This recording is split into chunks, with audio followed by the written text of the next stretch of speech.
Hi friends, welcome to Sandhya Kutti channel. இன்னைக்கு நம்ம Sandhya Kutti channel மூலமா Deepavali special sweet recipe தாங்க பார்க்க போறோம். அதுக்கு பாத்தீங்கன்னா ஒரு மிக்சிங் பவுல் ஒன்னு வெச்சிக்கிட்டேங்க. 2 டீஸ்பூன் அளவுக்கு தயிர் வந்து சேர்த்துக்கலாம். புளிக்காத தயிரை பார்த்து நீங்க எடுத்துக்கங்க.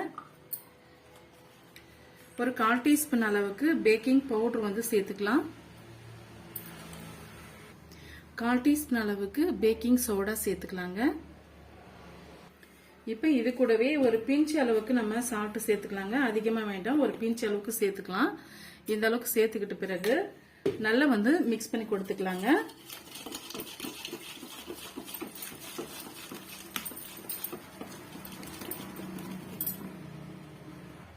பாருங்க, இந்த அளவுக்கு வந்த பிறகு நம்ம 2 கப் அளவுக்கு மைதா மாவு சேர்த்துக்கலாம். 2 கப் அளவுக்கு நம்ம மைதா மாவு சேர்த்துக்கிட்டோம். இப்போ இது கூடவே 2 டீஸ்பூன் அளவுக்கு நெய் வந்து ஆட் பண்ணிக்கலாம்.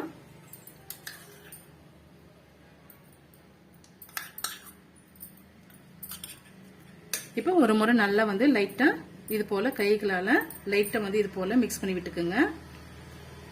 அழுத்தி வந்து பிசையக்கூடாது, லைட்டா வந்து இது போல நம்ம பிசைஞ்சு விட்டுக்கணும்.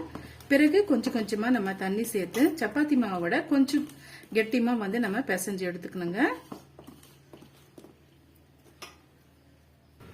பாருங்க, இந்த அளவுக்கு நம்ம பிசைஞ்சு பின்னாடி நம்ம கைகளால இப்ப பிடிச்சு பார்த்தோம்னா இந்த பதத்துக்கு நமக்கு கிடைக்கணுங்க. இப்ப கொஞ்சம் கொஞ்சமா நம்ம தண்ணி சேர்த்து பிசைஞ்சு எடுத்துக்கலாம். இப்ப நான் மெஷர்மெண்ட் கப்பாலேயே ஒரு 1/4 கப் அளவுக்கு தண்ணி எடுத்து வச்சிருக்கேன். இப்ப கொஞ்சம் கொஞ்சமா நம்ம தண்ணி சேர்த்து நம்ம பிசைஞ்சு எடுத்துக்கலாம்.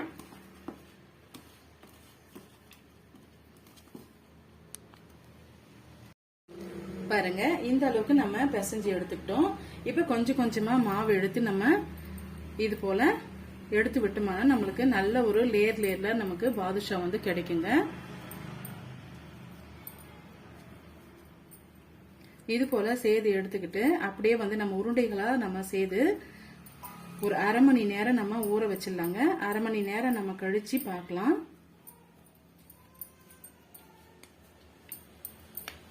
பாருங்க, இந்த அளவுக்கு இருக்கணும். இப்ப அப்படியே வந்து மிக்சிங் பவுல்ல வந்து வச்சுக்கிட்டு மூடி போட்டு விட்டுடலாம். ஒரு 1/2 hour கழிச்சு நம்ம பார்க்கலாங்க. மைதா மாவு ஊறி வரத்துக்குள்ளார நம்ம சுகர் பாகு வந்து ரெடி பண்ணிடலாங்க. அதுக்கு பாத்தீங்கன்னா நம்ம 2 கப் அளவுக்கு மைதா மாவு எடுத்துக்கிட்டோம். 1/2 கப் அளவுக்கு நான் சுகர் எடுத்துக்கிறேன். இந்த சுகர் பாத்தீங்கன்னா ஹை குவாலிட்டின்றதுனால அந்த தித்திப்பு சுவை வந்து எக்ஸ்ட்ராவே இருக்குங்க. அதனால வந்து நான் 1/2 கப் அளவுக்கு நான் சேர்த்துக்கிட்டேன். அப்படி இல்லைன்னா வந்து மைல்டான இனிப்பு இருக்குதுன்னு நினைச்சீங்களா நீங்க 2 கப் அளவு கூட சுகர் வந்து ஆட் பண்ணிக்கலாம். இப்போ வந்து 1/2 கப் அளவுக்கு நம்ம தண்ணி சேர்த்து கொதிக்க விட்டு எடுத்துக்கலாங்க. இப்போ இந்த சுகர் வந்து நல்லா கொதிச்சு வர்றதுக்குள்ளார நம்ம ஊற வச்சிருக்க மாவு வந்து நம்ம பாருங்க, நம்ம ஊற வச்சிருக்க மாவு வந்து நல்லாவே சாஃப்டா நமக்கு ஊறி வந்திருக்கு. இப்போ உங்களுக்கு எந்த சைஸுக்கு பாதுஷா வேணுமோ அந்த சைஸுக்கு நீங்க உருண்டைகளை செய்து எடுத்துட்டு இது போல பிரஸ் பண்ணி கொடுத்துக்குங்க. நீங்க பெரிய சைஸாவும் செய்து எடுத்துக்கலாம், இல்ல வந்து பட்டன் சைஸ் பாதுஷா வேணும்னு நினைச்சீங்களா இது போலும் செய்து எடுத்துக்கலாங்க. இதே போல எல்லா பீஸுகளும் நம்ம செய்து முடிச்சுட்டு பார்க்கலாங்க. பாருங்க, இந்த அளவுக்கு கொதிச்சு வந்த பிறகு நம்ம அந்த பிசுப்பு பதம் வரும்னு சொல்றேன் இல்லைங்களா, அந்த பதம் வந்த பிறகு ஸ்டவ் ஆஃப் பண்ணிட்டு ஒரு 1/2 லெமன் சைஸ் அளவுக்கு நம்ம ஜூஸ் பிழிஞ்சு விட்டுக்கலாம். அது எதுக்காக பிழிஞ்சு விடுறோம்னு சொல்லிட்டு பாத்தீங்கன்னா நம்ம சேர்த்திருக்க சர்க்கரை வந்து மேல வந்து படிஞ்சு வராம இருக்கிறதுக்காக சேர்க்கிறோம். இப்ப இது கூட ஒரு பிஞ்ச் அளவுக்கு நீங்க விருப்பப்பட்ட ரெட் ஃபுட் கலர் வந்து நான் சேர்த்துக்கிறேங்க. விருப்பப்பட்டா சேர்த்துக்குங்க, அப்படின்லாம் வந்து ஸ்கிப் பண்ணிடுங்க. ஒரு பிஞ்ச் அளவுக்கு மட்டும் ஆட் பண்ணிக்கலாம். இப்ப ஒரு கரண்டியை வச்சு மிக்ஸ் பண்ணி விட்டுக்கலாங்க. இப்ப அப்படியே மூடி போட்டு விட்டுறலாங்க.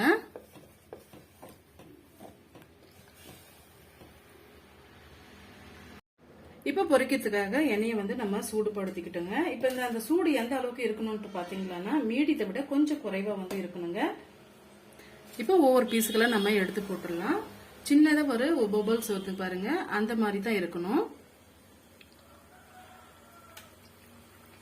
நான் இன்னைக்கு மினி பாதுஷா தாங்க செய்துட்டு இருக்கேன். இது போல செய்து தரும்போது பசங்க ரொம்பவே விரும்பி சாப்பிடுவாங்க.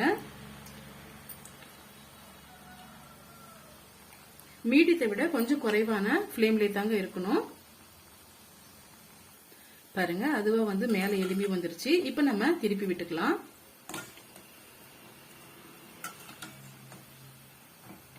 எல்லா பீஸுகளையும் திருப்பி விட்டுக்குங்க. இப்பவுமே வந்து மீடியத்தை விட கொஞ்சம் குறைவான அளவுக்கு தான் நம்ம ஃப்ளேம் வந்து இருக்கணும். அப்பதான் உள்ள வந்து மாவு நல்லா வெந்து வருங்க. பாருங்க, அந்த பபிள்ஸ் எல்லாம் வந்து ஓரளவுக்கு அடங்கி வந்துடுச்சு. இப்போ இந்த ஸ்டேஜ்ல நம்ம எடுத்துக்கலாம். பிகினர்ஸ் கூட ஈஸியா செஞ்சிடலாங்க. நான் சொன்ன அளவுகளோட நீங்க செய்து பாருங்க. ரொம்பவே பர்ஃபெக்டான பாதுஷா வந்து கிடைக்கும்.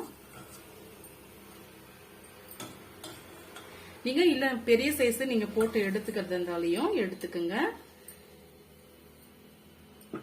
இப்ப இந்த சூடான சுகர் பாகுல வந்து சேர்த்து விட்டுடலாம். இப்ப சுகர் பாகுல அப்படியே சேர்த்து விட்டுடலாங்க. சேர்த்துட்டு நல்லா வந்து இது போல பிரஸ் பண்ணி கொடுத்துக்குங்க.